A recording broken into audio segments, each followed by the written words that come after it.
7월달 인천광역시 교육청에서 출제한 우리 전국연합 학력평가 동아시아사 어땠습니까? 우리 친구들 총평에서도 얘기했지만 사실은 지금 우리 고3 학생들 같은 경우에는 거의 대부분이 어저께 시험이 끝났어요. 채 하루도 제대로 쉬지 못하고 오늘 아침 굉장히 이른 시간부터 긴장하면서 여러분들 참 힘든 하루를 보냈어요. 어느 때보다 많이 지쳐 보이더라고요. 진짜 어느 때보다 4시 37분에 딱 그 탐구 영역이 딱 끝나는 순간 하는 그 소리가 들릴 정도로 많은 친구들이 정말 찐 빠지게 고생했는데, 오늘 여러분들의 필적 확인란 그 문구가 뭐였냐면 사람이 하늘처럼 맑아 보일 때가 있다 였어요. 내가 요즘에 이렇게 순수하지 못한가 봐. 마음이 이게 하늘처럼 맑아 보일 때가 있다고? 이런 생각이 막 드는 거야. 근데 진짜 사람이 하늘처럼 맑아 보일 때가 있다. 이게 이제 어떤 시인데요. 그 시 원문을 쫙 찾아 읽어보면서 여러분들에게도 나에게도 우리가 사람을 볼 때 하늘처럼 맑아 보일 때가 있는 그런 날들이 있기를 바라는 그런 마음으로 오늘 이 자리에 왔어요. 7월 전국 학력평가 총평은 여러분들께 다 드렸고요. 한 문제 한 문제 우리가 지금 정말 샅샅이 꼼꼼하게 살펴볼 건데요. 우리 1번 문제에서 막 힘주지 않을 거라 그랬어요. 1번의 포인트는 뭐다? 라는 것만 확실하게 알면 돼요. 그쵸? 유물이 나오거나 지도가 나오거나 이게 매칭이 되느냐 하는 거죠. 늘 나오던 사실은 신석기 시대입니다. 근데 이번에는 유물이 먼저 위에 나오고요. 지도에서 위치 찾으라고 했어요. 홍산톡인 거 알잖아. 이 지역에서 발달한 홍산 문화의 톡이다. 바닥에 뚫려 있어. 바닥에 뚫려 있으니까 뭔가를 저장하고 조리하고 뭐 이런 기능보다는 아마도 제사에 사용된 것으로 추정하고 있어요. 홍산 문화를 대표하는 톡이 홍산톡인데요. 이 홍산톡이는 바로 어디? 랴오허강 유역의 홍산문화 다가 정답이 되겠죠. 이거는 금세 알아요. 그러면 창장강 하류, 나 어디? 황하강 중류, 라 한반도, 마 일본 열도. 이들을 이제 여러분들이 다 바로바로 생각이 날 수 있느냐만 맞출 수 있으면 되는 거지. 그치? 지금 우리 홍산문화 배웠고요. 홍산토기가 정답이고요. 이 지역에서는 용모양 옷기, 여신의 얼굴상, 뭐든지 다 나올 수 있고요. 그쵸? 황하강 중류의 양사호 토기 이미 출제됐고요. 황하강 하류의 다운커어 토기 이미 작년에 출제됐고요. 창장강 하류의 허무도 문화를 대표하는 돼지 그림 토기, 만주 한반도의 빗살무늬 토기, 일본 열도의 조문 토기까지 다 기출이 진짜 랜덤으로 되고 있습니다. 그래서 신석기 여러분, 이게 수특에 있는 거 그대로 가지고 온 거죠. 이거 머릿속에 넣어두시면 문제 전혀 없이 1번 문제 해결됩니다. 1단원에서 선사시대 한 문제 출제됐고요. 이제 역시 같은 1단원에서 국가에서 인물로 출제를 했습니다. 옆에다 좀 적어둘래요? 이 문제가 이번에 이제 막 따끈따끈하게 나왔는데 사실 제 학생들은 아직 수능 완성을 배송은 했는데 못 푼 친구들, 아직 이제 기말고사 끝났으니까 여름방학에 하기 위해서 이제 막 주문하는 친구들, 이제 수완을 대하는 태도들이 이제 조금씩 이제 좀 착수하는 그 시점쯤인데, 이 수능 완성에 보면 이 2번 문제와 거의 동일한 형태의 같은 인물을 묻고 있는 문제가 출제되고 있습니다. 이 사람이 누구예요? 이거 사실 예전에 한번 출제됐던 거예요. 사방이 적으로 둘러싸인 고립무원의 상태. 사방에서 지금 초나라 노래가 나오고 있는 거야. 초나라랑 한나라랑 싸우고 있어. 우리가 이게 장기라고 하는 그 놀이 있잖아. 게임 있잖아. 거기에 초랑 한이 한자로 쓰여 있단 말이야. 초의 항우의 군대와 한의 고조의 군대가 지금 싸우고 있는데, 초나라 군대가 한나라 이 유방의 군대한테 완전히 포위당했어. 그리고 지금 한나라가 어떻게 하고 있느냐, 포위한 채 초의 노래를 계속 울려 퍼지게 하는 거야. 지금 전쟁 나와서 엄청나게 좀 고생하면서 심지어 전쟁에서 밀리고 있고 포위당하고 집으로 돌아갈 기약이 없는 그런 초나라 병사들에게 진짜 말 그대로, 얘들아 저 이억만리 땅에서 예를 들면 케이팝이 들리면 얼마나 반가워. 근데 이 전쟁터에서 막 구슬프게 초나라의 노래가 계속 와. 벽에는 계속 들려. 사방이 적으로 둘러싸인 이 고립무원의 상태에서 초나라 노래가 들리고, 결국에는 적군의 사기가 떨어지고, 이 전투를 끝으로 초나라와의 전쟁에서 최종 승리를 거둔 가는, 선생님 그러면 사면초가도 알아야 되고 항우와 유방의 스토리도 다 알아야 문제를 푸나요? 사실은 여기 끝났잖아. 이 가라고 하는 사람은 초와의 전쟁에서 이겼어. 그게 한이라는 건 알 수 있고, 진 멸망 이후 분열을 통일하고 황제에 올랐다. 진 멸망 이후가 어느 나라인데? 한나라인데. 그러면 이 한나라를 세운 사람이 누군데? 한고조인데. 이 사람이 원래 한고조, 유방이라고 불리던 사람이잖아. 그럼 한무제한이고 한고조에 대한 설명이니까 정답 뭘로 갈 수 있는 게 몇 개 안 돼요. 군국제를 시행하였다. 군현제와 봉건제의 좀 결합 작품이죠. 또 뭐예요? 한고조 평성 백등산 전투에서 흉노의 묵특선우한테 패하였다. 패하였다 해가지고 문제를 지금 내진 않았잖아. 그거 정도밖에 사실 쓸 수가 없거든요. 아니면 예, 한이란 나라를 건국했다. 이 세 가지인데 이미 한 건국 스토리 여기 있잖아요. 예, 진나라에 이어서 예, 분열을 통일했다 있잖아요. 그러니까 정답으로 쓸 수 있는 건 이거 아니면 묵특선우한테 졌다. 흉노와 어떻게 화친을 유지했다. 그 정도가 정답이 되겠죠. 분서갱유를 단행하였다? 이거 모르는 사람 아니잖아요. 진나라 시황제 얘기고요. 다효율령을 반포하였다. 이건 연도를 좀 기억할래요? 701년이에요. 실제로 교육과정에서 다효율령을 반포한 일본의 천황이 몸무천황이다. 이거는 여러분들이 교육과정상 배우지 않는 내용이에요.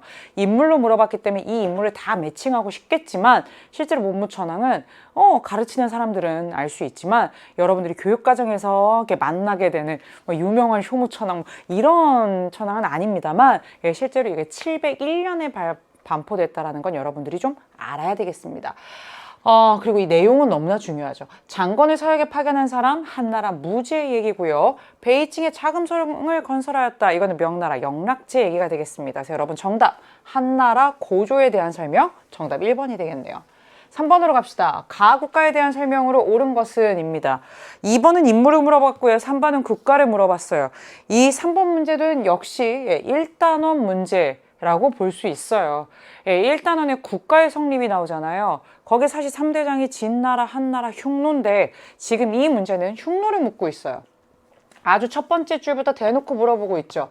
가의 사신이 그들의 군주인 선우. 첫 번째 힌트 선우라는 거 나왔어요. 그들의 군주는 선우라고 불러요. 월지는 음식을 대접하고 감히 괴롭히지 못하였다. 이는 일찍이 이 가가 월지를 괴롭힌 적이 있었기 때문이다. 그러나 월지는 한의 사신이 폐물을 내놓지 않으면 음식과 탈 것을 주지 않았는데 자신들과 한이 멀리 떨어져 있다는 것을 믿고 한을 두려워하지 않기 때문이다 라고 돼 있어요. 지금 잘 보니까 이 가라고 하는 애들의 군주는 선우라고 부르고요. 이 월지라는 나라가 있어. 나라야. 근데 이 월지가 가한테는 되게 음식도 대접하고 괴롭히지도 못하고 깍듯해. 왜? 가가 예전에 월지를 괴롭힌 적이 있어서. 근데 이 월지가 한나라한테는 안 그래. 뭐 폐물을 안 내놓으면 먹을 것도 안 주고 그래. 그 얘기는 월지는 한나라를 별로 무서워하지 않는데 지들이 멀리 떨어져 있기 때문에.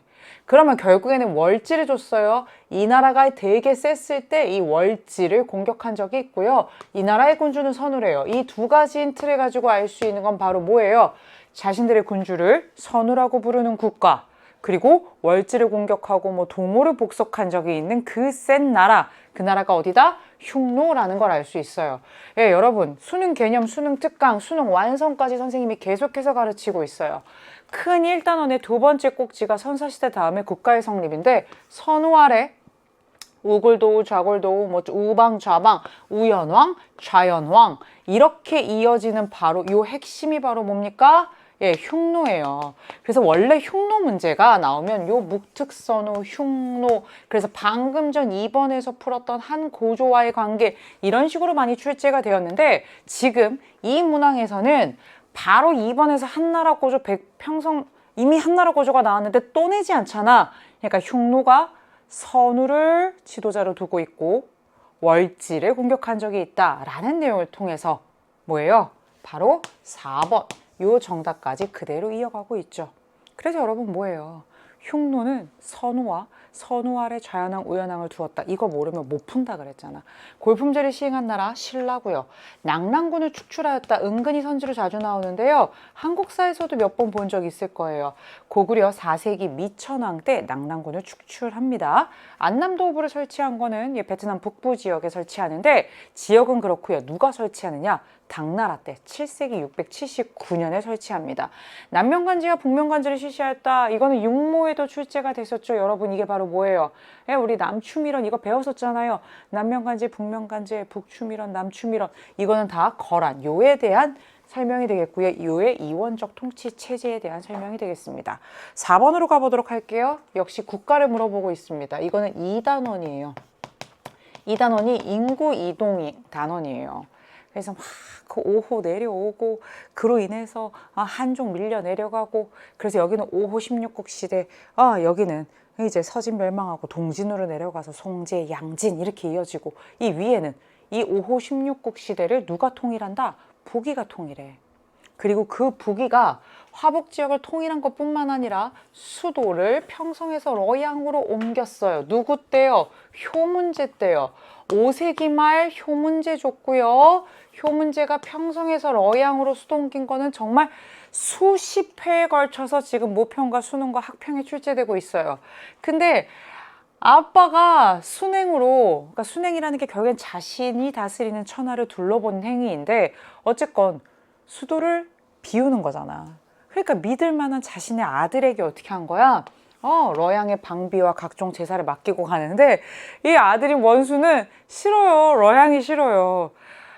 자신은 선비족인데 원래 자신들의 근거지인 평성은 시원했어. 그러니까 상대적으로. 근데 이 남쪽 러양의 더운 날씨가 싫어. 그래서 원수는 아버지의 명령을 어기고 측근들과 몰래 모이에 평성으로 도망가려 하였다. 우리가 원순이 도망간 스토리는 잘 모를 수 있지만 맨 위에 북이의 효문제 때 평성에서 러양으로 수도를 옮겼다. 이거는 정말 기본 중에 기본으로 어느 나라 북이에 대한 설명으로 우리가 정말 개념 때부터 공부하고 있는 거예요. 북이에 대한 설명 보겠습니다. 4에서 6세기 존재했고요. 선비족이 세운 나라고요. 그래서 이 선비족의 문화와 자연스럽게 한족의 문화가 융합되는 호한융합 혹은 선비족과 한족의 융합을 시도하였다. 이것 또한 같은 말이겠죠. 선생님 한화 정책 아닌가요? 한족처럼 되려고 했던 거 아닌가요? 방향성은 그러해요.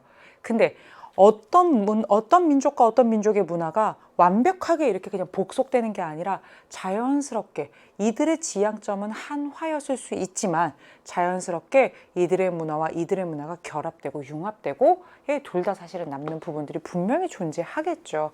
그래서 호환융합, 북이, 효문제 우리가 다 봤던 정말 전형적인 문제가 바로 4번 문제가 되겠습니다.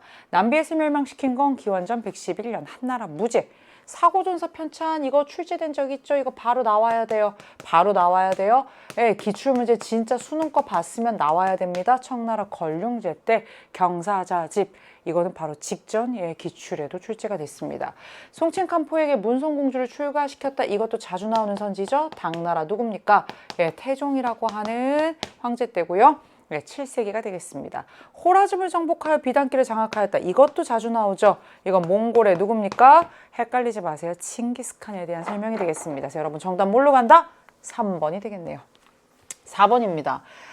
이것 또한 초창기부터 참 자주 나오던 문제인데요. 단원은 4단원이고요. 4단원에 바로 불교와 관련된 겁니다. 불교는 선생님이 계속 주장창 강조하지만 불교가 정말 결국에는 이 승려들이 그 부처님의 진리의 말씀을 구하는 거야. 그래서 계속해서 실제로 인도도 가고 인도를 못 가면 사실은 중국에 가서 대단한 고승 밑에서 배우기도 하고 그렇게 불법을 찾고자 구법 활동을 하는 국제인들이 바로 이 시대, 그 시기에 불교의 승려들이에요. 그래서 참 목숨 걸고 많이들 다녀요. 그리고 다녀오면 그 진기하고 얼마나 기이한 많은 경험들이 있었겠어. 그런 걸 기록으로 남기거든. 그래서 내가 어디 갔는지 기억하라 그랬고 언제 움직였는지 기억하라 그랬고 갔다 와서 뭘 썼는지 기억하라 그랬지. 근데 지금 딱 전형적인 그런 문제예요. 가 인물이 활동한 시기를 찾으래요.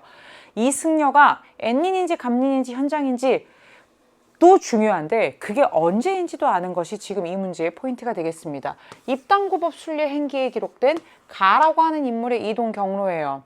지금 보니까 이 사람 지금 여기 일본 열도의 이 섬에서 출발해서 화살표가 이렇게 갔다가 예, 당나라의 수도인 장안까지 갔다가 다시 이렇게 산동반도 뭐 이렇게 해가지고 어떻게 해요? 예, 이렇게 배편으로 일본에 가네요. 당으로 건너가. 당에 갔다 온 건 알겠어. 그치? 당이라는 것도 줬어. 몇 년간 불법을 연구한. 이게 불법이란 뜻이 아니야. 부처님의 진리, 부처님의 그 신비한 말씀을 연구하고 온 이 승려는 불교와 관련된 많은 자료를 모아 일본으로 돌아왔대. 우선 갔다 온 거야. 어디로? 일본으로. 그가 남긴 입당구법 순례 행기에는 이동 경로와 함께 장안과 적산에서 겪은 일들이 돼 있어요. 여기서 아주 중요한 포인트는 적산인데, 적산은 산동반도에 위치했어요. 적산을 우리 친구들이 교육과정에서 들어본 거는 이 산동반도의 적산에 장보고라고 하는 통일신라 인물이 법화원, 적산 법화원이라고 하는 것을 만들었다, 건립하였다 이런 거예요. 이 승려 누구예요? 일본에서 출발해서 다시금 일본으로 돌아간 일본 승려 엔닌에 대한 설명입니다. 그러면 이 엔닌은 언제 사람이냐? 9세기 사람이에요. 9세기 사람. 우리 선생님이 수능 개념 때부터 지금 완성까지 주구장창 정리해드리는 그 시기별로 정리되어 있는 가장 이 끝판왕 9세기에 나오는 이 인물이 바로 엔닌이죠. 일본 승려고요. 당나라 갔다 왔대잖아요. 장보고가 세운 적산 법화원에서 체류했대요. 진짜 그렇잖아요. 여기에 이렇게 화살표가 지금 여기 이렇게 있잖아요. 체류했대요. 실제로 이 적산 법화원 장보고가 세운 절에 체류했고요. 돌아올 때 이 통일신라인들의 도움을 많이 받았대요. 그래서 이 사람이 남겨놓은 입당구법 순례 행기에는 이 장보고에 대한 엄청난 감사. 왜 우리 뮤지션들이 앨범 냈을 때 맨 아래 스페셜 땡스 투 하는 것처럼 정말 장보고 대사, 장 대사님을 너무너무 뵙고 싶고 흠모하고 감사하고 그런 것들이 쫙 있어요. 그래서 여러분 정답 뭘로 가요? 청해진의 순찰하는 장보고. 이 사람 통일신라 인물이고요. 예, 한참 막 그냥 진짜 그 통일신라가 왕이 다툼하고 있던 그 시기 때 사람이고요. 예, 9세기 때 사람이에요. 그래서 실제로 이거는 세기를 외워서 묻는 문제가 아니라 엔닌과 장보고의 그 내적 친밀감. 장보고가 세운 절에 엔닌이 체류할 정도, 또 특히 통일신라인들의 도움을 받아서 돌아온 그런 역사를 통해서 여러분들이 맞출 수 있고요. 쇼토쿠 태자의 스승이 된 해자, 2015 교육과정에서 이 해자가 굉장히 선지로 많이 나오고 있습니다. 고구려 승려고요. 7세기 때 활약합니다. 몽골과 강화를 추진하는 장거정이에요. 몽골이라고 해서 낚이시면 안 돼요. 북로남의 상황에서 명나라의 재상이었고요. 16세기 후반, 임진왜란보다는 전입니다. 이때 일조 편법 전국 실시하고 개혁을 했던 바로 그 사람이 되겠습니다. 구법을 위해 인도로 출발하는 현장 스님 당나라 스님이고요. 7세기입니다. 대안탑 이런 거랑 관련되어 있고요. 대당서역기 썼죠. 왜 노구광에게 금인을 하사하는 광무제는 후한의 황제예요. 1세기고요. 57년인데 여러분들이 기원후 후한 때구나 이렇게 여러분 이해하셔도 되겠습니다. 그래서 선생님이 늘 이 불교는 7세기, 8세기, 9세기 인물, 활동, 저서 갔다 온 데까지 확실하게 기억을 해두셔야 안 틀린다 말씀드렸어요. 6번 보겠습니다. 역시 국가에 대한 문제인데요. 가국가가 어떤 국가니에요? 사실 이 문제를 쉽게 풀 친구들은 엄청 쉬울 거고요. 어렵게 푼 친구들은 대단히 어려울 수 있어요. 왜냐면요. 이 역사 과목의 특성상 아무리 쉽게 출제를 하더라도요. 알면 맞추고 모르면 틀리거든요. 거란이라고 하는 나라를 알아요. 거란이라고 하는 나라를 설사 안다 할지라도 거란과 관련된 수많은 그 내용 요소들 중에 연운 16주도 알고 남명간 북명간제도 알고 전연의 맹약도 알고 다 알아도 야유라보기도 알고 다 알아도 내가 거란이 발해를 멸망시킨 거를 모른다면 이 문제가 대단히 어려울 수 있어요.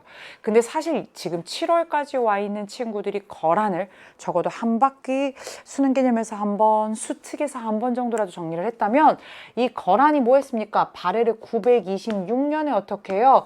멸망시켰다라고 하는 게 916년 야유라 버기가 거란을 만들었대. 926년 거란이 발해를 멸망시켰대. 936년 거란이 연운 16주를 획득했대. 착착착착 가는 그 거의 초창기 상황이거든요. 그래서 사실은 지금 여기에 힌트는 계속 많아 보이지만 거란이 발해 멸망했다 밖에 없거든요.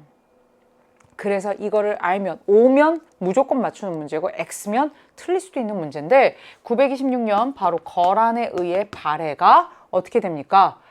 결국엔 어떻게 됐다? 거란에 의해서 복소, 멸망하게 됩니다. 그러면 거란에 대한 설명으로 옳은 것이니까 뭐가 돼요? 송과 전윤의 맹약을 체결하였다. 1004년에 송과 거란은 화친의 맹약을 이제 맺어요. 그래서 거란에게 송이 비단과 은 이런 거를 갖다 바치고 화친을 취하는 전연의 맹약을 체결하죠. 지정은제를 시행한 건 청이고요. 내용 아셔야 돼요. 세금을 은으로 납부하는 거고요. 맹암모국제, 부족, 여진족을 비롯한 이런 부족제에 맹암모국제라고 하는 것으로, 그 다음에 한족은 주연제를 적용을 해서 이원적으로 통치한 금나라의 제도가 되겠습니다. 행성을 설치하고 다루가치를 파견하였다. 몽골, 원, 그들의 이야기고요. 중국의 남북조와 모두 조공측본 관계를 맺었다. 대표적으로 지금 우리가 고구려 나올 때 자주 쓰는 선지가 되겠습니다. 그래서 여러분 거란에 대한 설명으로 옳은 것은 이게 3점짜리일 수 있는 이유는요. 사실은 거란이 나오면 남명간 북명간제, 송과의 관계, 뭐 연운 16주 낼 게 정말 많아요. 어떻게 보면 발해를 멸망시킨 게 정말 메인에 있지 않기 때문에 혹시 그걸 모르는 친구들이 어려울 수 있는 문제이나 알면 바로 맞출 수 있었다라는 거고요. 7번으로 가겠습니다. 미주친 이전쟁 중에 있었던 사실로 옳은 것은 이에요. 아이, 니도 안 맞잖아. 도요토미 히데요시 나왔잖아. 고니시 유키나가도 생각보다 되게 많이 나와. 근데 이거는 힌트가 안 될 수도 있어. 고니시, 뭐 가토, 그래. 이거는 빼주자. 근데 도요토미 히데요시의 명을 받아서 요 A가 온 거잖아. 그치? 이 사람 고니시 유키나가 모른다 할지라도 도요토미 히데요시가 명령해서 일으킨 전쟁이네. 부산을 침공했네. 부산. 실제로 임진왜란 때의 지도를 보면 일본에서 부산, 동래, 뭐 이렇게 부산 동래잖아. 그렇게 해서 어떻게 한성 함락되고 임금은 어떻게 개성을 거쳐 평양도 어떻게 그래서 어떻게 의주 이렇게 피랑길이 가잖아. 그래서 얘들아 이미 부산을 통해서 침공 청나라가 일로 오진 않을 거 아니야. 그리고 도요토미 히데요시가 시켰다며. 이 전쟁은 무슨 전쟁이에요? 맞아요. 임진왜란이 되겠습니다. 이 전쟁에 명황제께서 이것도 힌트죠. 이때 명은 이때 명령인 거고 이거는 나라 이름 명이 명나라가 군사를 보내줬대. 이에 백성들은 지금까지도 그 은혜를 마음과 뼈에 새기고 있대. 그리하여 차라리 대국에게 잘못 보이는 한이 있더라도 차마 명을 저버릴 수 없다고 하니 이것은 은혜를 베푼 것이 두터워 사람을 깊이 감동시켰기 때문이다. 아하. 이 사료이기 때문에 이 사료에 대해서 여러분 정말요? 막 그러지 마시고요. 이 당시에 이렇게 생각하는 사람들이 있는 거지. 실제로 지금 이 힌트 세 가지를 통해서 나오죠. 이 전쟁은 도요토미 히데요시가 부산을 통해서 지금 조선에 침공한 전쟁이고요. 명나라가 군대를 꽤 보냈어요.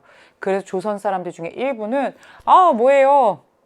그 은혜가 참 두텁다 막 이러고 있다는 거예요. 임진왜란입니다. 1592년부터 1598년까지 있었던 전쟁이고요. 전장은 조선이었고요. 쳐들어온 애들은 일본이고요. 이 전쟁에 명나라의 군대가 참전을 하게 되면서 동아시아 국제전으로 굉장히 확대됐어요.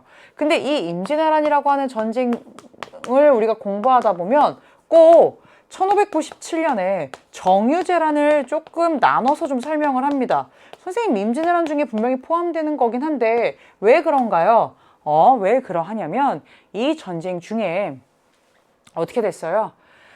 전쟁을 사실은 매듭짓기 위한 그런 협상이 진행이 됐어요. 명과 일본 사이에 강화협상이라고 합니다. 그런데 이게 제대로 됐으면 전쟁이 매듭이 젖었겠죠. 근데 이게 어떻게 된 거예요? 결렬됐거든요. 그래서 그 내용이 바로 무엇이냐 이런 거예요. 일본이 명에게 가마무역을 다시 재개했으면 좋겠다. 뭐 이 정도는 사실 명나라도 생각해 볼 수 있는 지점인데 뭐 조선의 4개의 도를 영토를 막 할양을 해라, 뭐 내놔라, 조선의 왕자를 뭐 데리고 가네, 뭐 명나라의 뭐 공주를 뭐 결혼을 어떻게 시키네. 아이 말이 안 되는 요구들을 하는 거야. 그래서 어떻게 돼요? 이 강화협상이 깨지고 일본이 다시 침략했다. 그래서 다시 제자를 써서 정유재난이라고 표현하잖아. 이때 이제 명량해전도 있고 막 그러잖아, 얘들아.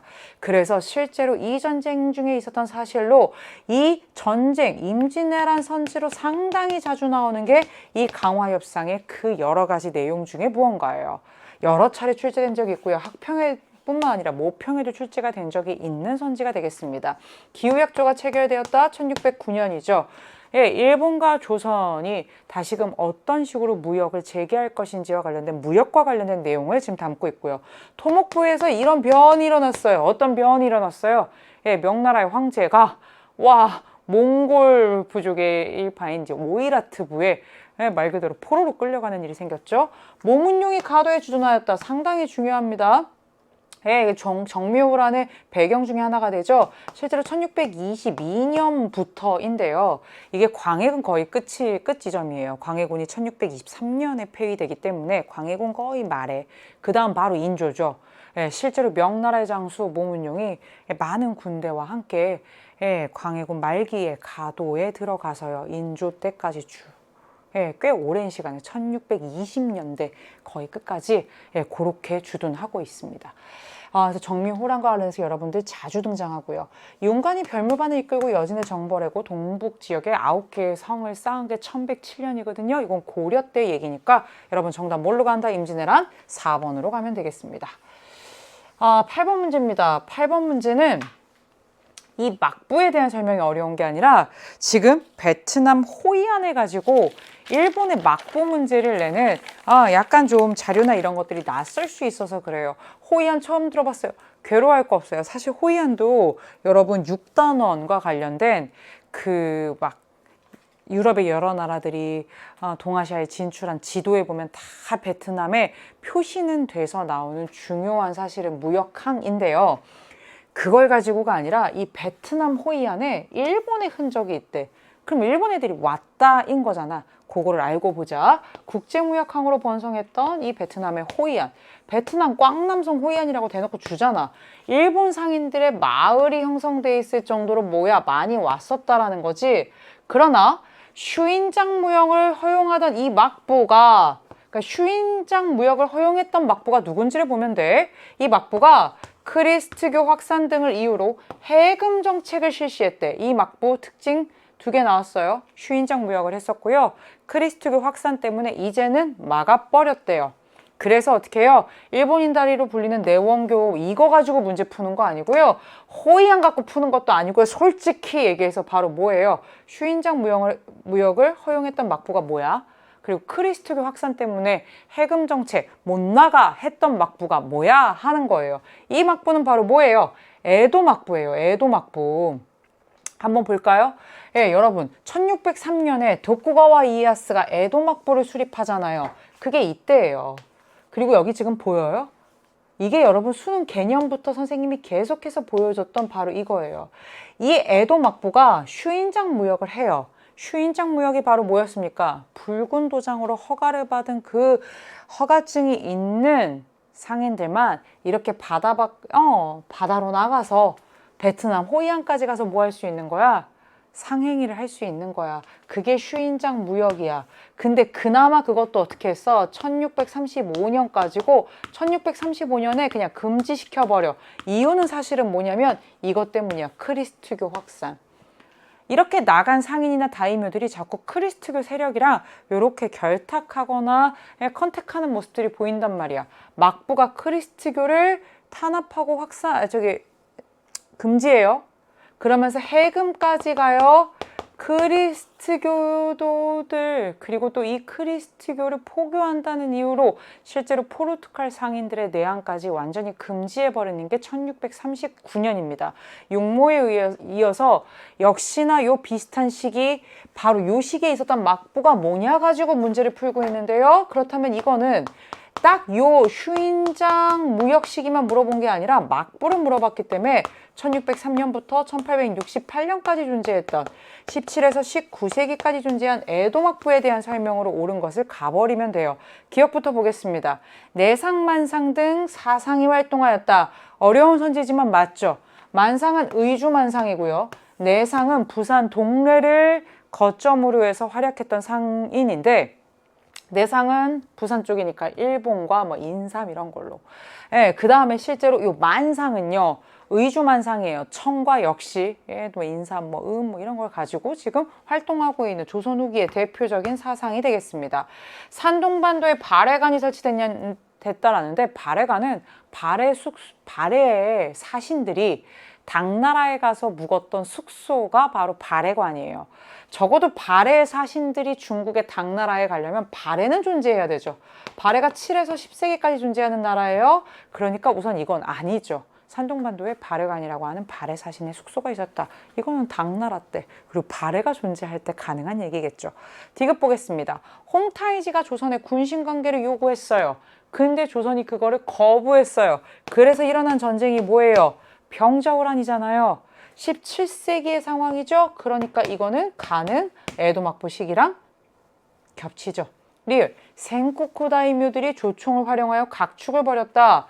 센코쿠 시대, 그 센코쿠 시대를 통일해 낸 게 도요토미 히데요시잖아. 그러니까 적어도 그 통일 이전에 약 100여 년 동안 난리도 아니었던 그 15세기에서 16세기인데, 이거는 16세기가 확실한 게 왠 줄 알아? 조총을 활용했다는데, 이 조총이 들어온 게 1443년이거든. 그러니까 적어도 그 이후부터 통일 이전까지, 예를 들면 나가시노 전투 뭐 이런 때가 조총을 활용해서 각축을 벌인 16세기 얘기가 되겠습니다. 그래서 여러분 정답 에도막부 기억 디귿 몇 번이 될까요?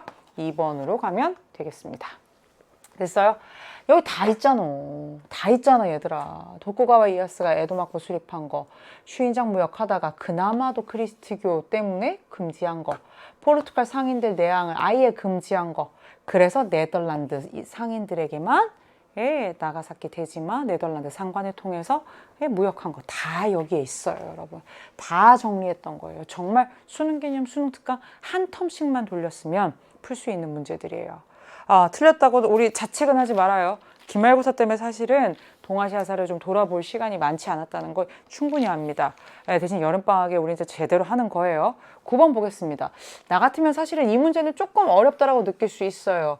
연표가 어려운 게 아니라 이 내용 자체의 정확한 시점에 우리 친구들이 살짝 어려울 수 있어요. 아니, 조금 많이 어려울 수 있어요. 다만 다행스러운 건요, 연표가 좀 도와주는 문제예요. 한번 볼게요.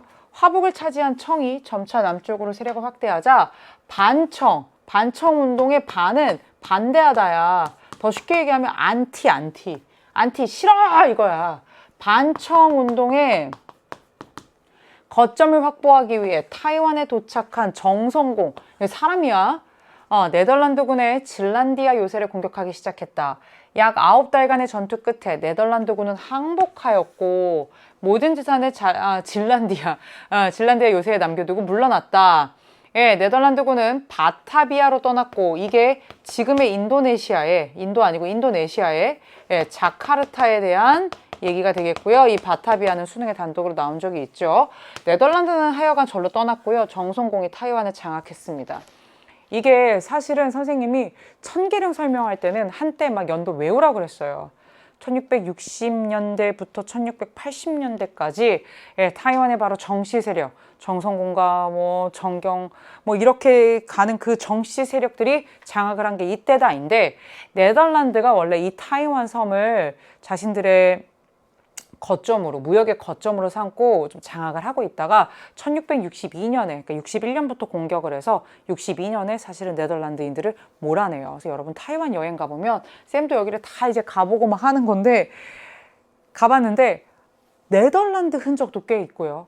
이 정씨 세력, 정성공이라고 하는 반청운동의 막 영웅이라고 불렸던 그 정성공의 그런 흔적들도 있고요. 참 이제 볼 게 많고 신기하고 참 유적지도 많고 한 곳이 바로 이 타이완인데요.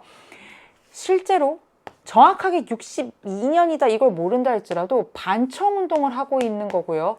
이 반청운동의 거점으로 본토가 아니라 지금 이 타이완 섬에 장악한 거예요. 그러다 보니까 실제로 청나라의 황제는 이 타이완 섬과 이 본토의 연결고리를 끊고 싶어. 그래서 실제로 1661년에 강희제가 즉위하고 뭘 해버려? 천계령 때려버리잖아. 못 나간다. 그러면 이 청계령이 언제 사라져? 1684년에 해제가 되거든. 청계령 해제 연도가 1684년인데 왜 해제했을까? 이 반청운동이 어떻게 된 거야? 진압당한 거야. 정성공이 이때 죽나요? 아니야. 실제로 정성공은 네덜란드 애들 장악하고 나서 얼마 안 돼서 죽어. 하지만 그 아들까지 사실은 뭐 하는 거예요? 이 타이완을 거점으로 반청운동을 했는데 그게 1683년에 진압이 돼요. 그럼 더 이상 못 나가게 할 이유가 없잖아요. 그래서 청계령이 해제된 게 1684년이 됩니다. 나가시노 전투 1575년이고요. 에도막부 수립 1603년이고요. 후궁건국 1616년, 인조반전 1623년, 병자호란 발바 1636년, 청계령 해제 1684년이에요. 그래서 여러분, 결국에는 뭐예요? 다음 상황이 전개된 시기를 연표해서 옳게 고른 것. 정성공이 타이완을 장악한 건 이 진압되고 청계령이 해제되기 전이겠죠. 그러니까 적어도 여기에 걸리는 상황이고요. 맞아요? 그리고 이 정성공이 누구에 의해서 진압이 돼요? 강희제예요. 이 강희제가 청계령을 실시한 게 1660년대죠. 그래서 여러분들은 이 뒤쪽 어디매선가 고민이 되면 잘 온 거예요. 그래서 여러분 정답 뭘로 간다? 5번으로 가면 되겠습니다. 됐어요? 이 문제 조금 어려웠을 수 있어요, 당연히. 네, 10번으로 가보도록 하겠습니다. 밑출진 이 막부예요. 사실 이번 시험에 막부가 2개나 출제가 됐죠. 예, 막부가 가마쿠라 막부, 무로마치 막부, 에도 막부밖에 없는데 예, 벌써 에도 막부 나왔고요. 이 막부 뭔지 볼게요. 고려와 몽골의 연합군이 일본 원정에 실패한 원인이 뭐야? 무사들이 강력하게 저항했어. 이 막부에. 또 태풍. 그래서 사실은 결정적으로 태풍 때문에 이 막부 뭐예요? 1274년과 1281년 두 차례에 걸친 여몽연합군의 공격을 막아낸 13세기에 존재했던 막부 가마쿠라 막부예요. 이 가마쿠라 막부가 실제로 이걸 막아는 냅니다만 이 여몽연합군의 두 차례의 침공 이후에 이제 쇠퇴하는 모습들도 보이게 되는데요. 여기 나오죠. 1274년과 1281년 이때인데 실제로 일본의 역사를 보면 이 12세기에서 14세기까지 존재하는 이 막부가 바로 뭡니까? 몽골의 공격을 두 차례나 받았던 바로 그 막부, 가마쿠라 막부고요. 미나모토노 요리토모, 미나모토노 가문이 바로 이 쇼군의 집안이었던 바로 그 시기가 되겠습니다. 그러면 정답이 뭘로 가요? 미나모토노 요리토모가 개창했다. 이게 가마쿠라 막부에 대한 설명 맞죠? 견당사를 파견한 거는 7세기 때 상황이고요. 7에서 9세기 정도까지 갑니다. 다이카 개신을 단행했다. 645년의 일입니다. 당나라를 좀 벤치마킹하는 모습이죠. 남북조의 분열을 수습하였다. 남북조의 분열은요, 일본에도 있고요, 중국에도 있는데 중국의 남북조를 통일한 건 수나라가 되겠지만 여기 지금 일본사와 관련된 선지를 쓰고 있어요. 일본 역사에서 남북조의 분열을 수습하고 통일을 한 건 무로마치 막부의 아시카가 요시미스가 되겠습니다. 명과 가만 무역을 시작하였다. 이것도 역시 명과 가만 무역을 시작했어요. 무로마치 막부에 대한 설명이 되겠죠. 그래서 여러분 여기서 정답은 가마쿠라 막부, 미나모토노. 무로마치 막부는 아시카가, 랄랄랄라. 에도 막부는 도쿠가와. 이렇게 여러분들이 쇼군으로 매칭을 좀 해둬야 되겠습니다. 여기까지 됐죠? 11번으로 가보도록 하겠습니다. 역시 이 인물 또한 성리학 참 자주 나와요. 주희가 물론 제일 많이 나오지만 거의 한 두세 번째쯤 나오는 인물이 바로 가 인물인데요. 누군지 한번 볼까요? 그는 총명하여 어느 글이라도 익히지 못하는 것이 없었습니다. 그가 훌륭한 인재라는 것을 알게 된 도쿠가와 이에야스는 수도에 집을 지어주고 해마다 2,000석씩의 쌀을 줬대요. 와, 근데 집을 버리고 살지 아니하였고 곡식도 받지 않았대요. 이건 좀 쉽지 않아요. 도쿠가와 이에야스가 쇼군인데 쌀을 2,000석씩 주고 집도 주는데 그거 왜 안 받지? 라는 생각이 드는데 이런 훌륭한 사람이 누군지 한번 볼까요? 강항이라고 하는 사람이 남긴 기록이 간양록인데 그걸 설사 모른다 할지라도 이 강항이라고 하는 조선의 성리학자가 이 사람 조선의 성리학자거든. 근데 이 사람이 어떻게 가라고 하는 사람을 이렇게 잘 알지? 라는 거야. 어떻게 하나 봤더니 가가 강항이라는 이 조선의 성리학자의 도움으로 사서오경 외운 이게 거의 지금 두 개의 힌트. 강항과 교류했다는 거고 교유했다는 거고 강항의 도움으로 사소오경 외훈이라고 하는 것을 저술한 사람이라는 거고 시기는 도쿠가와 이에야스 요식이라는 거예요. 예, 그 얘기는 뭐예요? 이 강항이라는 사람이 임진왜란 때 정확하게는 이 정유재란 시기에 포로로 끌려간 조선의 성리학자인데 포로로 끌려가면서 정말 가족도 많이 죽고요. 얼마나 절망스러웠겠어요. 근데 일본에 도착을 해서 웬 승려가 자신한테 와서 이 성리학의 진짜 그 비기를 좀 알려달라는 거야. 승려가. 정말 학문적인 호기심을 가지고. 근데 총명하고 정말 이해도 빠르고 정말 될성 부른 그런 학자였던 거지. 그래서 강항이 자기 머릿속에 이미 다 암기하고 있던 성리학 경전을 좌좌좌좌좌좌 막 적어주고 교유하고 도움을 줘. 그래서 이 사람이 사소오경 외운이라고 하는 것을 저술해요. 이 사람 누구예요? 일본 성리학자 하면 둘 중에 하나가 출제가 되는데 후지하라 세이카에 대한 설명이에요. 강항과 교유했다. 사소오경 외운을 저술했다. 그러면 쓸 수 있는 선지의 답이 하나밖에 없어요. 이거랑 이게 교육과정에 나오는 후지와라 세이카의 설명의 전부거든요.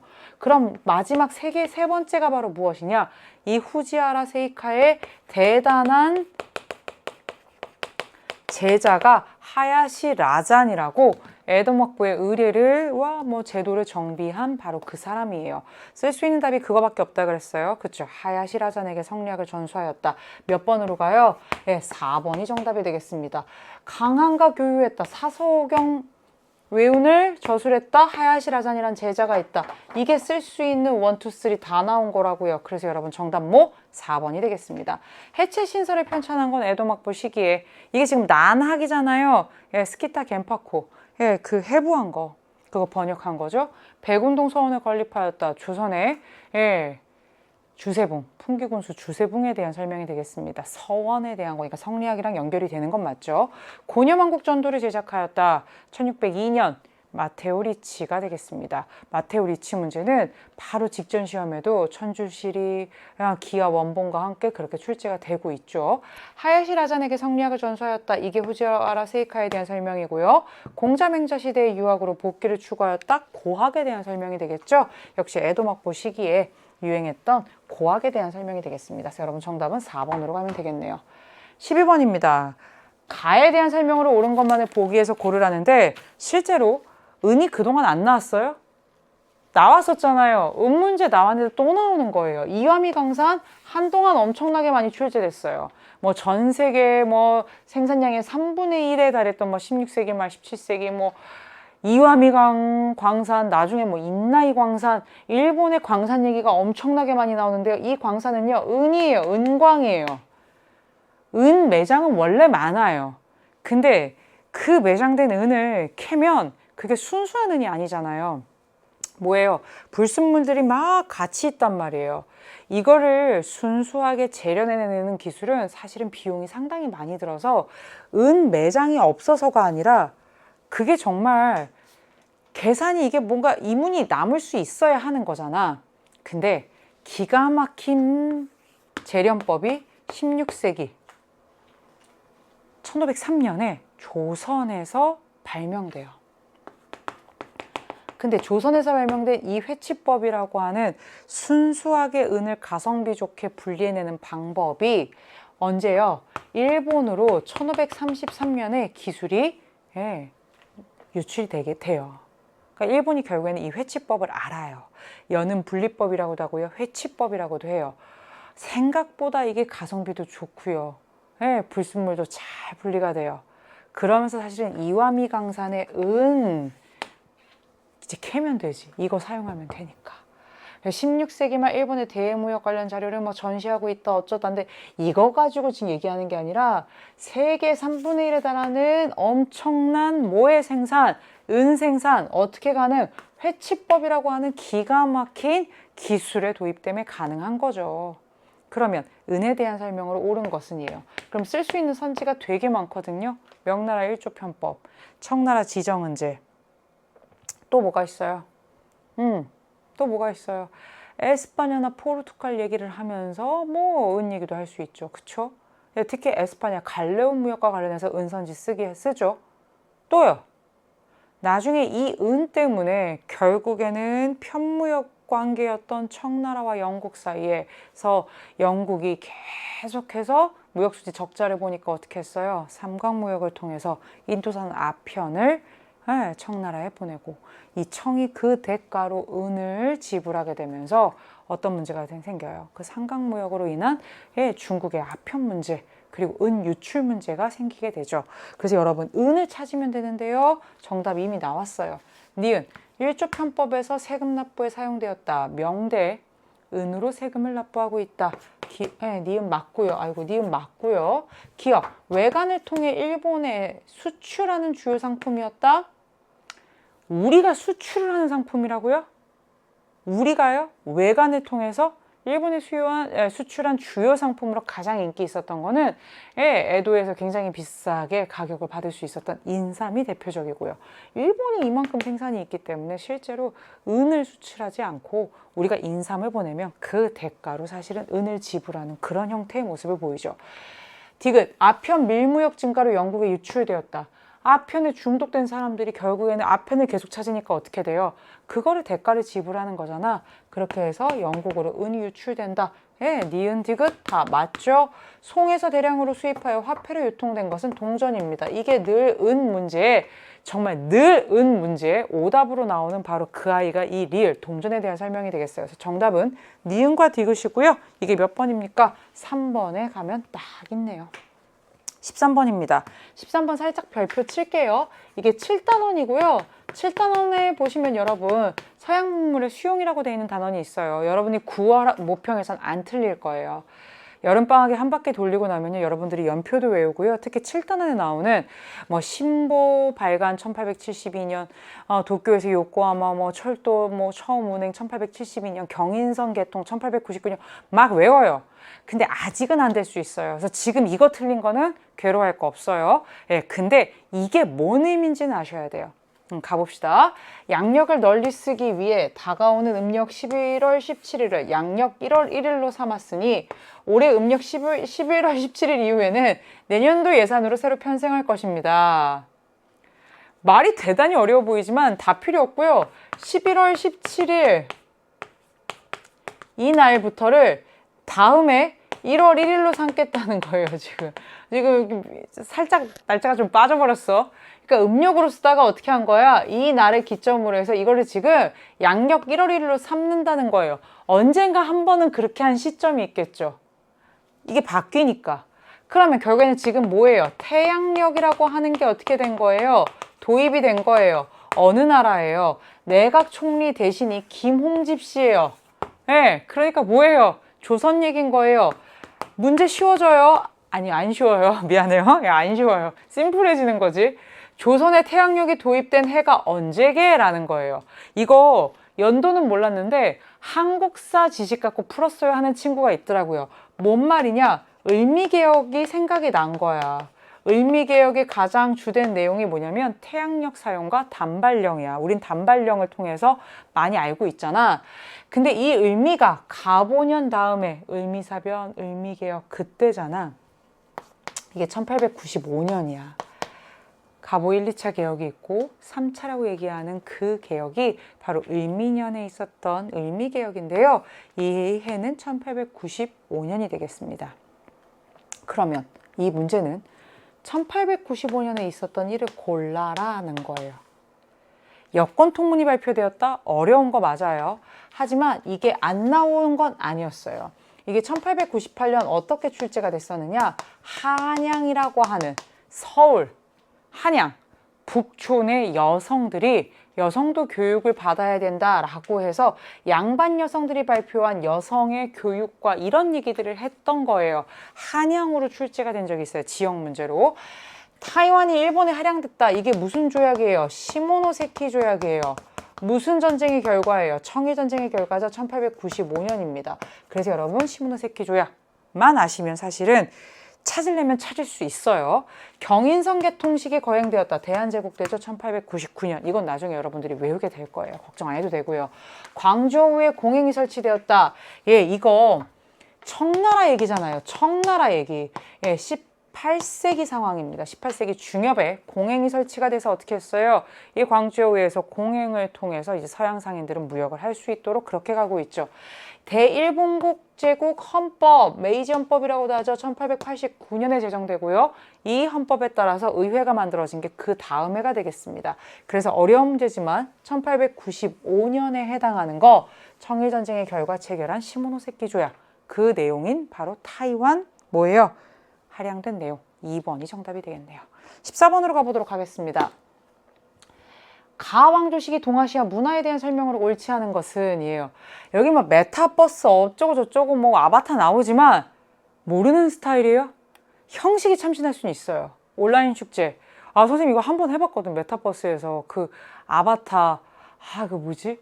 그 해가지고 들어가서 심지어 그렇게 막 앉기도 하더라. 그리고 거기서 강의를 듣는 거야. 그러다 뭐 일어나서 박수도 치고 막 춤도 추고 막 신기하더라고. 그렇다고 본질이 달라져? 메타버스로 체험을 하든 몸버스로 체험을 하든 뭐 지금 VR로 하든 뭐 하든 뭐 3D로 체험을 하든 결론은 가의 문화야. 그리고 이 가가 어느 왕조식이야. 그것만 알면 되는 거야. 메타버스를 활용한 체험 활동에 학생 여러분을 초대하는데요. 직접 만든 아바타로 가 왕조의 대표적인 문화를 체험하래요. 첫 번째, 웹툰으로 재탄생한 홍루몽을 보고요. 심지어 이 왕조의 황제 이름까지 나왔어요. 또한 당시 민간에서 유행했던 연화 그리기, 복을 비는 거예요. 좋은 일이 생겼으면 좋겠어요. 귀신을 쫓는 거예요. 이게 연화고요. 종합예 공연예술로 평가되는 경극까지. 힌트가 과하디 과해요.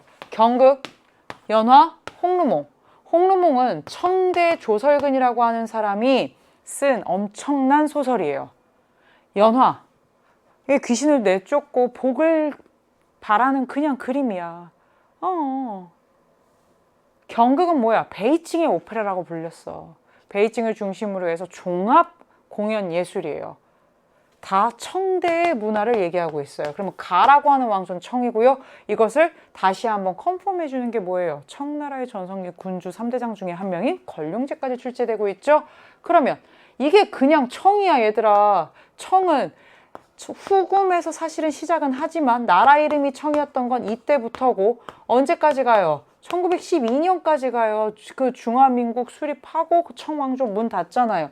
17에서 20세기까지 갔던 그 청왕조의 그 시기에 동아시아 문화에 대한 설명으로 옳지 않은 것은이에요. 옳지 않은 것은이에요. 그러니까 적어도 한 17에서 19세기 정도까지 걸리면 다 되는 건데 한글 소설이 유행하였다? 조선 후기죠. 가능하고요. 대한탑이 창건되었다? 7세기 당나라 때예요. 어떻게 알아요? 그 모든 탑을 다 외우나요? 웃기지 마. 아니야, 얘들아. 이 벽돌탑은요, 현장 스님이 가지고 온 불경을 보관하기 위해 당나라 때 만들어지게 됩니다. 전혀 생뚱맞죠? 고증학이 발전하였다. 권룡제까지 주고 고증학 내기 있기예요? 예, 고증학. 정말 실사구시, 객관적인 팩트, 사실 이런 거에 입각해서 권룡제 때 사고전설 이런 것도 편찬되잖아요. 그게 청대에 유행했던 학문이고요. 우키요에가 발달하였다.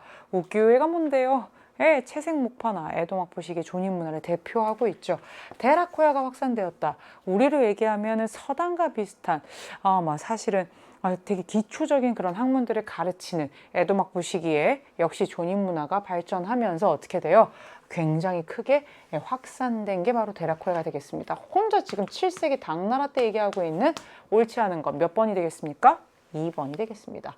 15번입니다. 밑줄 이 사건에 대한 설명으로 옳은 것은 이에요. 유네스코 세계유산으로 이화원이 있는지 없는지 우리가 모를 수도 있어요. 세계유산 유네스코 지정된 것 중에 우리나라 건 좀 알아도 전 세계의 모든 유산을 다 할 수는 없다는 거 이해해요. 이 문제가 물론 처음이었던 것도 아닙니다만 다 모른다 치더라도 설명이 없지 않아요. 이화원은요, 중국 정원 조경의 걸작으로 평가받는데요. 황실에 베이징에 있는 거고요. 중국 정원 중에 진짜 최고다라고 얘기를 하는데 이게 파괴가 됐대요.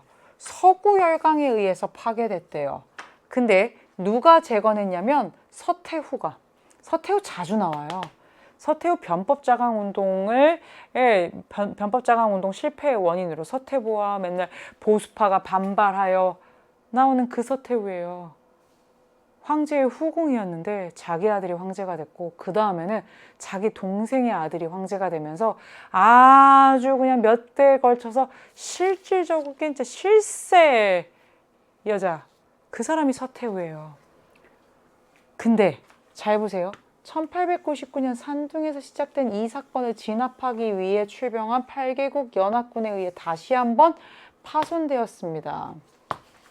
이게 힌트예요. 이게 이화원을 가지고 푸는 문제가 아니라 이 문제는 솔직하게 1899년 산둥반도에서 시작되어서 사실은 이 베이징까지 진출한 거야.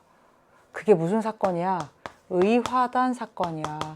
이 의화단 사건이 여기 그냥 1899년 시작이라고 보통 표현을 했는데 한 요 정도 시기로 좀 조심스럽지만 이런 식으로 연도를 쓰는데 이게 보통 사건이 아니었던 게 산둥반도에서 사실은 의화단이라고 하는 이런 집단이 사실은 일으킨 거야. 이들의 포커스는 뭐냐면 청나라를 도와서 서양 세력을 멸망시켜야 된다는 거야. 결국엔 지금 이 청나라의 모든 위기는 그들, 바로 누구들 때문이냐? 서구열강 때문이야. 그들이 가지고 온 크리스트교라던가 그들이 앞세운 철도라던가 이런 것들. 그래서 그 당시 구호가 뭐냐면 부청멸양이야. 청나라랑 이렇게 대적 관계가 아니라 청나라를 도와서 서구열강을 서양을 멸망시킨다. 이게 이들의 구호였고요. 실제로 이들이 뭐 텐진, 베이징 있는 데까지 어떻게 해요? 세력을 확대하니까 이 서구열강을 비롯한 8개 나라 연합군이 어떻게 해요? 진압을 하고요. 1901년 신축조약이라고 하는 걸 체결해서 베이징에 이제 외국 군대가 뭐예요? 주둔하게 되는 그 대단한 맨날 나오는 신축조약이 이 의화단 운동과 관련돼 있잖아. 맨날 그게 답이었는데 오늘은 의화단 운동의 본질에 대해서 좀 물어보고 있죠. 공화정 수립을 목표로 했다. 이거는 신의 혁명 얘기가 될 것이고요. 금릉, 난징에 기기국을 설치해서 지금 무기 만들어요. 양모운동이 되겠죠. 네. 태평천국운동이 발생하는 원인이 되었다. 태평천국운동은 홍수전이 1850년대부터 60년대까지 난징을 중심으로 해서 뭐 하는 거예요? 크리스트교를 바탕으로 하고 있어요. 여기선 지금 서양이랑 크리스트교 다 멸망시킨다며. 아니겠죠. 변법자강운동, 서태후 때문에 헷갈립니까? 변법자강운동은 이미 그 전에 일어났다 실패하고 다 끝났어요. 그래서 여러분 서태후 때문에 낚이지 않겠습니다. 의화단 운동 마지막으로 정리할까요? 청에 대한 열강의 침략이 가속화되면서 서양 세력에 대한 반감이 커집니다. 산둥에서 의화단이 부청멸양을 내걸고 봉기했고요. 베이징, 텐진 등지까지 확대가 되자 8개국 연합군이 이제 진압을 하게 된 사건이 바로 이 사건이 되겠습니다. 16번으로 가보도록 할게요. 밑줄 친 이 조약에 대한 설명으로 옳은 것은이에요. 선생님 학교에 동아시아사, 세계사 선택자가 많지는 않지만 굉장히 잘하는 이제 친구가 있어요. 거의 막 50, 50, 50 이렇게 늘 나에게 기쁨을 주고 난 또 얼마나 또 세게 얘기하는 줄 몰라. 너 한 문제라도 틀려봐. 내가 가만 안 둔다 막 이러는데 그만큼 믿고 잘하는 친구예요. 근데 유일하게 좀 헷갈렸던 문제가 뭐야? 그랬더니 사실 예상외로 이거였어요. 16번. 근데 나는 생각을 못한 거야. 이게 왜 어렵지? 이거 난징조약? 너무 쉬운데? 근데 수험생 입장에서는 난징조약, 텐진조약, 베이징조약이 헷갈릴 수 있어요. 미일화친조약, 미일수호통상조약, 기말고사 공부한다고 한동안 치워놨으면 헷갈릴 수 있어요. 그럴 수 있다 생각이 들어요. 다만 홍콩 1842년 이 조약, 영국에 할양되었던 홍콩 이제 너무한 거 아니야? 결국에는 이 엄청난 홍콩 얘기의 핵심은 홍콩이 어떻게 됐다는 거예요? 반환됐다는 거예요. 어디서 어디로요? 영국에서 중국으로요. 언제요? 1997년에요. 그러면 이 홍콩은 언제 뺏겼는데요? 맞아요. 1842년 영국과 그 당시엔 청이죠. 청과 영국 사이에 체결된 난징 조약으로 어떻게 한 거예요? 영토가 할양된 거예요. 여기까지도 알겠대요. 난징 조약인 거를. 근데 난징 조약의 내용이 헷갈릴 수 있다는 거예요. 엄마야. 그러시면 안 돼요. 진짜. 외교관의 베이징 주재를 인정하였다. 이거 텐진 조약이에요. 제2차 아편 전쟁 과정 가운데 있었던 텐진 조약이고요. 크리스트교 포교 자유가 약속되었다. 역시 텐진 조약이에요.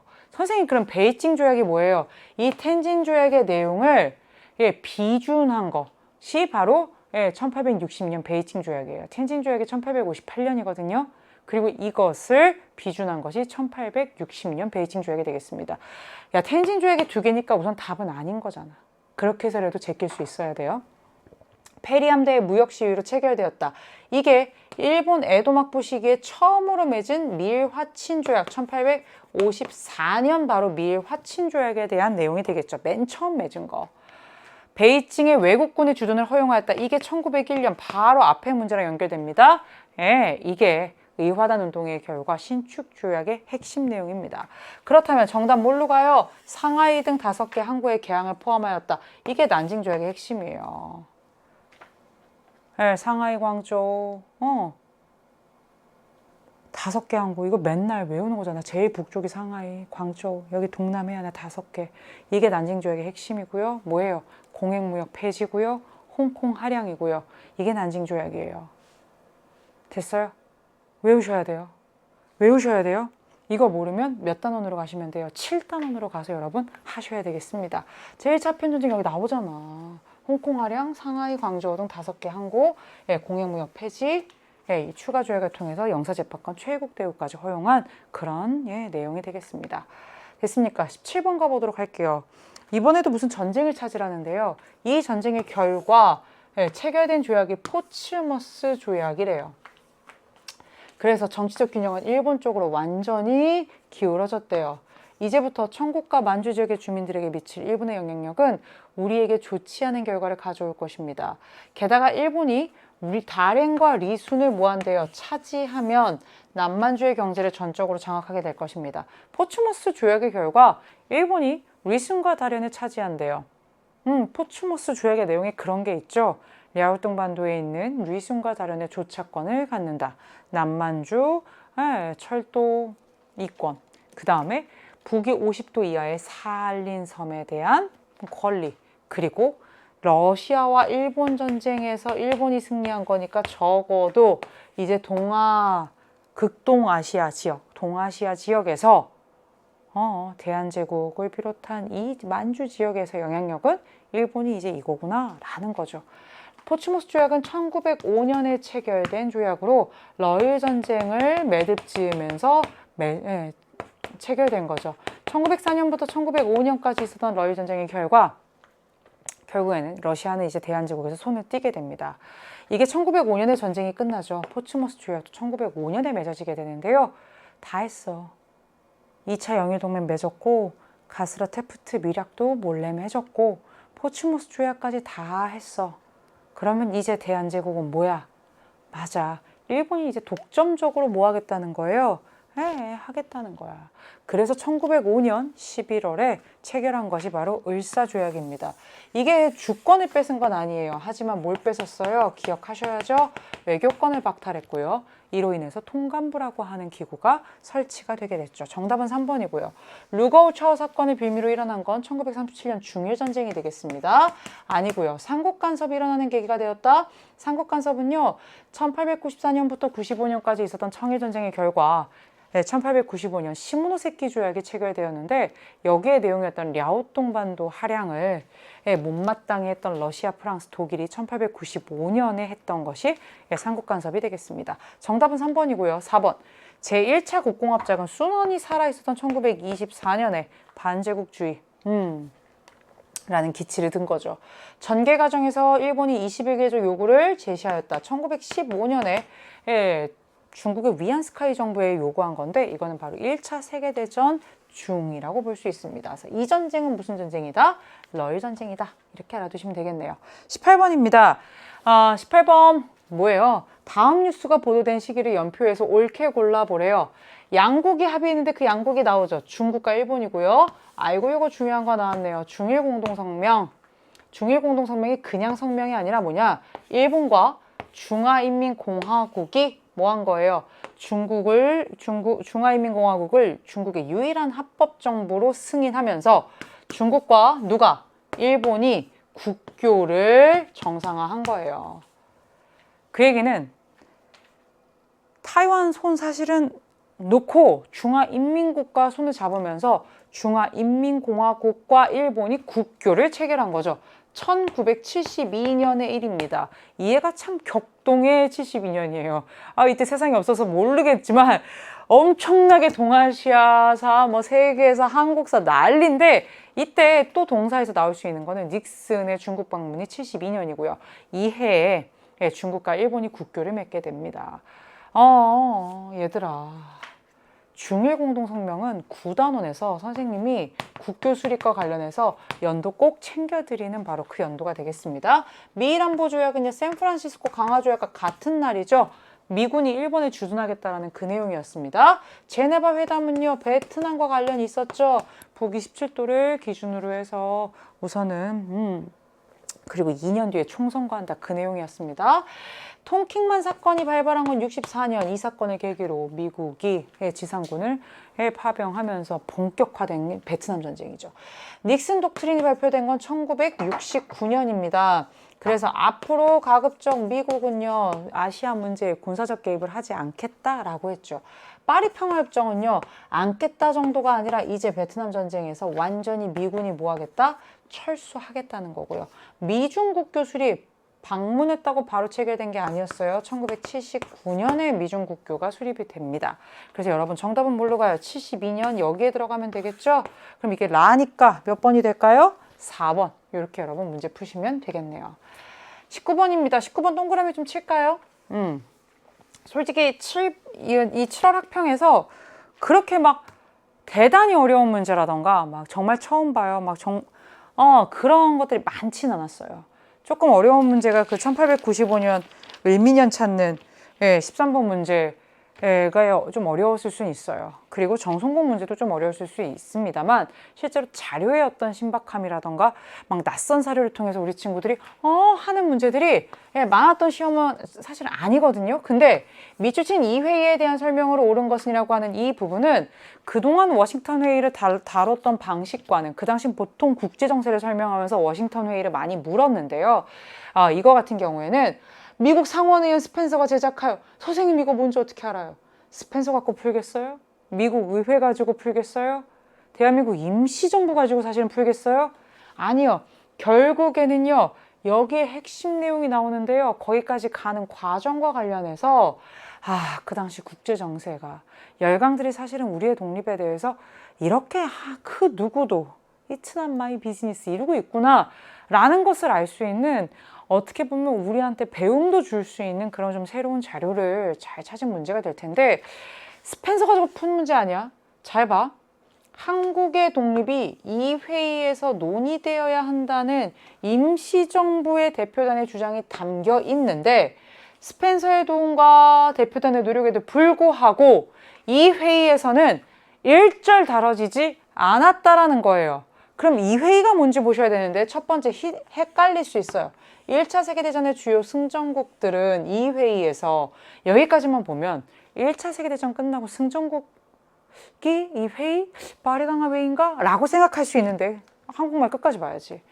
해군 군비 축소와 영일동맹 폐기 등을 결정하였을 뿐 한국 독립 문제는 논의조차 하지 않았다. 결론은 1921년에서 22년 당시의 상황은 한국의 독립에 그 누구도 관심 없는 거야. 열강들은 자신들의 이권과 그것들의 힘의 균형 이런 거에 관심이 많아요. 해군 군비 축소에게 왜 했겠어요? 일본 견제 들어가는 거예요. 그래서 공고했던 영국과 일본의 동맹이 1차 세계대전 때까지만 해도 일본이 왜 참전하는데 영국과의 동맹 그거를 뭐 빌미로 한단 말이야. 지금 뭐예요? 해군 군비 축소 나왔어요? 일본 니네는 군함을 이렇게까지 가지면 안 돼 라고 하고 있잖아요. 그래서 실제로 일본 견제 들어간 회의가 바로 무슨 회의다? 이 회의의 속성이 워싱턴 회의예요. 선생님 이거 지금 따로 준비해 놨는데 이렇게 보겠습니다. 일본 등 5개 나라의 해군 군비 축소시키는 거고요. 실제로 너무 컸다 이거야. 누가? 일본이 너무 컸어. 그래서 어떻게 하겠다는 거예요? 일본이 가지고 있었던 중국의 산둥반도에 대한 이권을 다시 중국에게 반환하고요. 중국은 그들의 주권과 영토를 보존해 주기로 결정하는 거예요. 중국이 대단히 세서가 아니라 일본을 견제하는 모습이고요. 힌트 이거 나왔고요. 정답은 이걸로 가고 있습니다. 그럼 문제 한번 풀어볼까요? 예, 워싱턴 회의의 결과 산둥반도의 이권이 다시금 중국에게 반환됩니다. 파리 강화 회의 때는 일본 손 들어줬던 게 이거예요. 근데 워싱턴 회의에서는 어떻게 된다? 예, 중국에 반환됩니다. 카이로 선언의 이행을 확인한 건 1945년 포츠담 회담이 되겠습니다. 에치슨 라인은 1950년 1월에 미국 국무부 장관이 발표한 것으로 실제로 미국의 그 태평양 방어 라인에 한반도가 제외된 바로 그 발표였죠. 오사운동이 1919년인데 이때 일어나는 원인이 대표적인 게 뭐예요? 그 산둥반도의 이권을 중국이 그렇게 어떻게 21개 중 요거 좀 철회해달라고 했는데 안 해주고 일본 편 들었잖아요. 이거는 지금 정 아닌 상황인 거지. 지금 그 산둥반도의 이권을 주세요, 돌려주세요 했는데 이때는 안 된 거고요. 21년에서 22년 워싱턴 회의 때 가능해진 거죠. 일본이 북위 50도 이남의 사할린을 차지하는 계기가 된 거 이번 시험에 나왔죠. 포츠머스 조약, 러일 전쟁의 결과 체결한 포츠머스 조약에 대한 설명이 되겠습니다. 19번의 정답 4번이고요. 자료가 좀 참신했다라고 볼 수 있습니다. 최근에 워싱턴 회의가 나왔기 때문에 저 이거 처음 봐요 하면 선생님 속상해요. 이거는 처음 볼 순 없어요. 이거 8단원에 나오는 대표적인 파리 강화 회의, 워싱턴 회의 둘 다 정리가 돼 있어야 되겠죠. 마지막 20번입니다. 20번 10단원 문제인데요. 10단원 문제치고는 사실은 그렇게 어려운 문제는 아닙니다. 왜냐? 우리 친구들이 그래도 10단원까지 왔으면 요거는 참 열심히 외웠어요. 중국의 대약진 운동이 뭐냐면 1958년에 시작되어서 1960년대 초반까지 간 건데요. 두 마리 토끼 다 잡겠다는 거야. 철강 생산, 농업, 쌀 생산, 두 마리 토끼 다 잡고 몇 년 안에 막 영국 따라 잡겠다 하면서 막 중국 공산당이 대약진하겠다, 대도약하겠다, 마오쩌둥이 아주 그냥 나섰던 게 바로 대약진 운동이에요. 인민공사 조직해서 농민들 죄다 가입시키고 그랬어요. 근데 폭망했다 그랬죠. 대실패했다 그랬죠. 아사자가 막 어마어마하게 나왔다 그랬죠. 시작한 시점은 1958년이에요. 근데 가가 58년인데요. 나의 시점을 보니까 6차 베트남 공산당 전당대회예요. 제 6차 베트남 공산당 전당대회는 굉장히 중요한 대회예요. 가르치는 사람들은 이게 언제인지 알 수 있어요. 누가 그때 뭐 서기장이었고 뭐 알 수 있지만 여러분들 입장에서는 이게 핵심이죠. 시장경제 체제로 경제 운영 방식을 변화시키기 위해 도인머이 정책이 채택되었다. 제6차 베트남 공산당 전당대회의 핵심은 지금까지 걸어온 사회주의 경제 정책들의 실패를 좀 인정하고요. 시장경제 체제의 요소들을 좀 받아들여서 개혁개방, 쇄신과 변화, 도인머이 하겠다라는 겁니다. 이게 1986년 말이에요. 그래서 여러분 결국엔 사이식이니까 1958년부터 1986년 사이에 있었던 상황을 골라봐라예요. 문화대혁명이 일어났다? 맞죠. 이 대약진 운동으로 마오쩌둥이 대실패했으니까 얼마나 정치적인 위기에 봉착했겠어요. 그때 마오쩌둥이 이걸 타개한 방법이 바로 무엇이었느냐? 문화대혁명을 통해서 자신의 반대파를 제거하는 모습이었습니다. 기억 들어가고요. 일본의 주권이 회복된 건 샌프란시스코 강화조약, 너무 중요한 조약이어서 안 외우면 큰일 나요. 1951년 9월 8일의 얘기고요. 우리 6.25 전쟁 중이었다. 이게 늘 정답이었죠. 제1차 석유 파동이 발생하였다. 1970년대 초반입니다. 실제로 이 제1차 석유 파동 때 원유가 생산되지 않은 나라들은 엄청난 피해를 입어요. 한국도 마찬가지고요. 이때 한국은 그 중동 지방이라고 하는 그 서아시아 지역의 건설 이쪽으로 진출을 하면서 이 석유 파동을 해결해 나갑니다. 1차 석유 파동이 73년을 중심으로 해서 그 초반이고요.